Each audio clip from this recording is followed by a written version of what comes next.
Spade, call a spade, right? Spade is a cut from the back left corner. So when you think of spade, I want y'all to think of the color black. Black has an L in it. Club has an L in it. Think left side of the court. So club and spade is the left side part, and diamond is the right side. The more you say it, the more you watch the videos, the more we do it in game, the easier the terminology will be. So the reason why we're going to use spade is very simple. It's going to be for better communication and quicker reactions. And I know y'all keep hearing quicker reactions. That's just all that means is when you hear it, do it as quick as you can. The quicker you do it, the more fluent it'll be. So there's no suspense to this. As you can see, them set up in 2-3 zone in this particular defense. If I say spade, spade, spade, that just means cut this back left corner. Of course, I can be of any one of these 3 spots when I call it, but let's be honest, spade and diamond, I'm rarely ever gonna call those out. It's 2 cases where you should kind of expect it. One, if you tell me that you have the point guard on you, so if the point guard is guarding you, you know, we're going to call it because you clearly have a mismatch. You catch it and try to go up right away, right? And then 2, if somebody gambles out of position, you take off and try to make a play. So let's just go ahead and go into some game film, starting out with the most common scenario, which I would call spade. So it's set up in this back left corner right now is the point guard. The point guard typically does not have as much defense, even if he has steel in his build. You rate out the reach and you make a proper pass. And one thing to note when we actually run this, sometimes I might throw it elsewhere and that other person is supposed to get it back down to the middle of the floor. But just so y'all can see what I'm talking about, you call spade, you cut down on the point guard. Now, y'all will notice one thing, the pass didn't come right away. The reason being, we back this up. If you see the back left corner cutting in, focus on the right side of the court for a second. You're going to see the big man rotating over as well. This is by design. Right now, they're in what looks to be a 3-2 zone. And in 3-2, you do not want to give up any backdoor cuts. You know, it would have been easy if I would have sent one of the wings to cut, because then it's a natural rotation of how everything's supposed to go. But when you catch them off guard by telling the back left corner to cut, this is what happens. He's going to pinch for a second. And the reason why I'm holding the ball here is I have to wait out the reach. Now, if the big man didn't move at all, I would have been through the pass. But since he did come down and at least show that he was willing to try to make a play, I have to respect that and wait out the reach. Once you wait out the reach, just be patient. The pass is coming, and you want to immediately go up and try to dunk the ball. If you pump fake or try to take too much time, defense will rotate or 2K will give you a bad animation. Roll it into the next clip. So the thing about the corners is they are very precious to me. Corners keep defenses accountable. It's the shortest distance 3, meaning like it's the shortest distance you can take to actually get 3 points. Right? Everywhere else around the perimeter, it's a little bit more distance, but of course this is a video game. Your 3-point shot is your 3-point shot. But what happens is if you can consistently get these wide open catch and shoot opportunities, then it makes the defense stay home. And if the defense is staying home, it's easier for everybody up top to operate. Now, if the corners are not staying home, they're constantly trying to move and do their own thing, the offense is not going to flow as fluently. And a lot of times when you run to the corner, you are to stay there. You're not supposed to cut on your own. Like I said, it's very few scenarios when you can do such a thing. So we get a wide open shot, knock it down. Coming down on this next clip, you're going to see me do this a lot with every single position on the floor. So as you see me kind of wrapping back towards the middle, what I'm performing here is ace. Everybody knows ace at this point is when I make a pass, then I'm gonna come back down. Now, the better you make this pass, meaning the faster you can get it back down to me, the quicker I can actually make a decision. And the quicker I can make a decision, the easier it is for everybody else. So the better the pass, the better the result. In the next clip, this is what happens when the corners stay home correctly. Now, when we run all these different actions, it's designed to get an open shot. Not saying we're going to make it, but we're going to get an open attempt. So right here is a situation where I actually would call club. You see the guy cuts through, and it's very important because you force two defenders to have to choose what they want to do. A lot of times this is a miscommunication based upon the zone that they're in. Whenever you see somebody flying open to the basket, it's natural to try to protect the rim no matter what. So when this happens, you got a guy cutting through and you get another guy wide open. Now that guy that cut through, his job is to naturally try to get the offensive rebound. Not saying he's going to get it, but that's his job. If he does it correctly, he'll try to fight and he'll allow the two wings out there to get back. So right there we get a wide open shot, and even though we're going to miss the shot, it gives us a chance to get back and stop the break.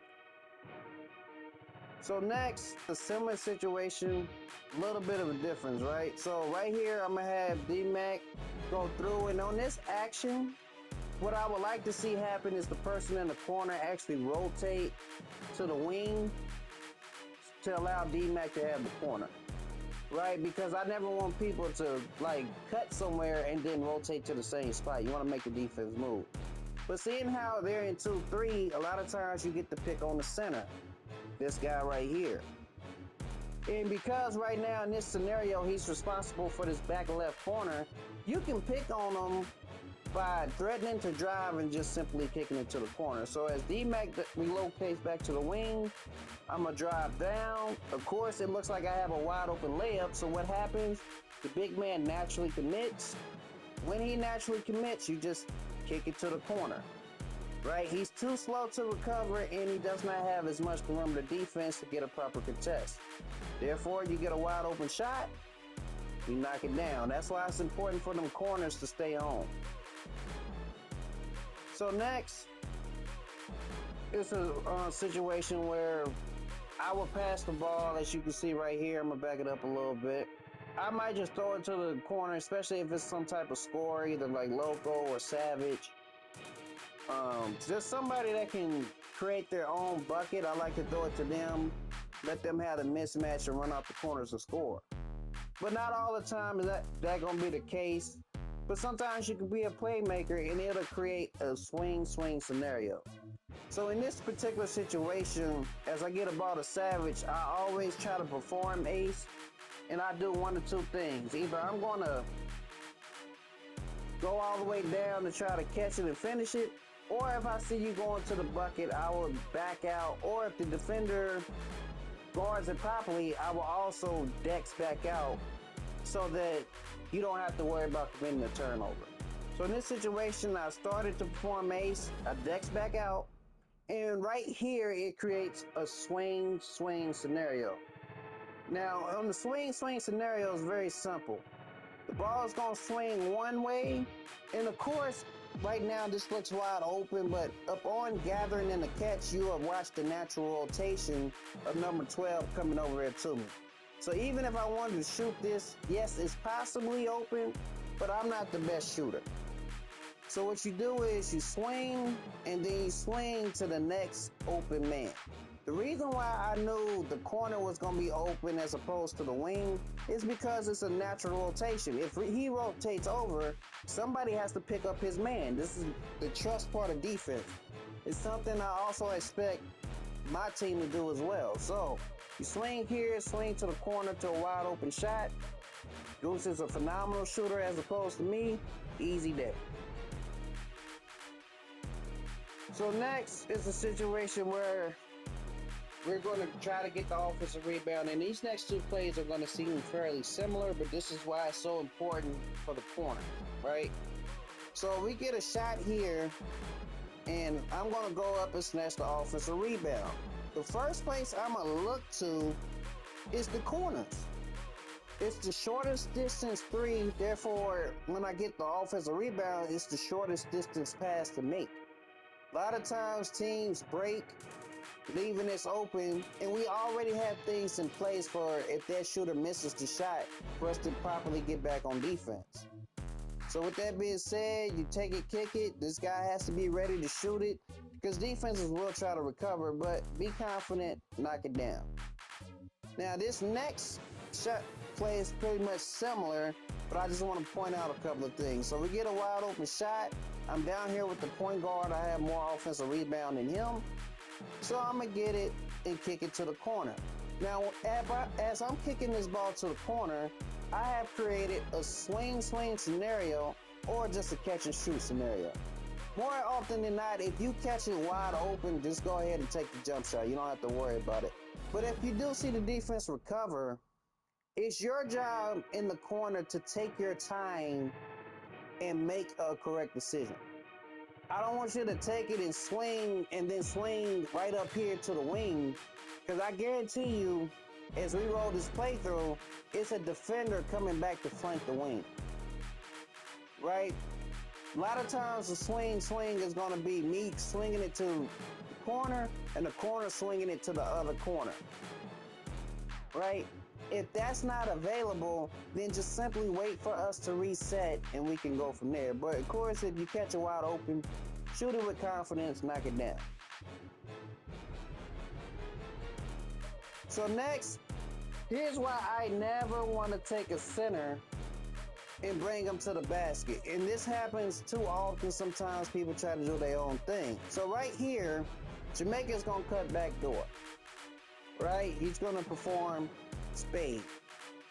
When this happens, the center naturally is going to rotate to try to protect the rim.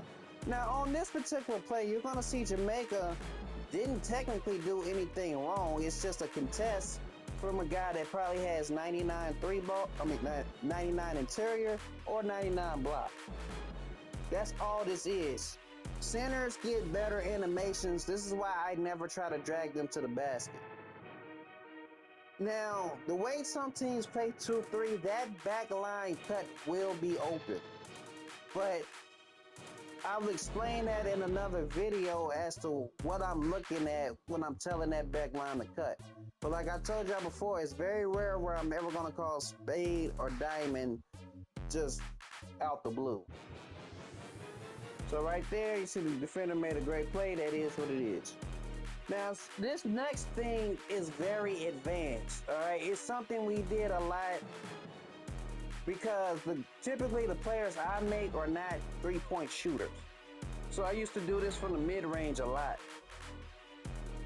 where I would be sitting in a spot, teams would kind of dare me to shoot because they know I couldn't really shoot.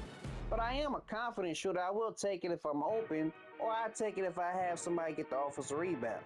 So right here, I will call out Spade, right? As you see D-Mac cutting from the back left corner. When that happens, he actually creates, for me, a wide open jump shot. Right? And the reason why we do this is because as I've seen him sending D-Mac on his backdoor cut, he's down there with a point guard. It's a good chance he has a better chance of getting an offensive rebound than the point guard. Not to mention, like I said, it creates a wide open jump shot for me or whoever has the ball in this situation. So it's something I want my playmakers, my sharpshooters to think about.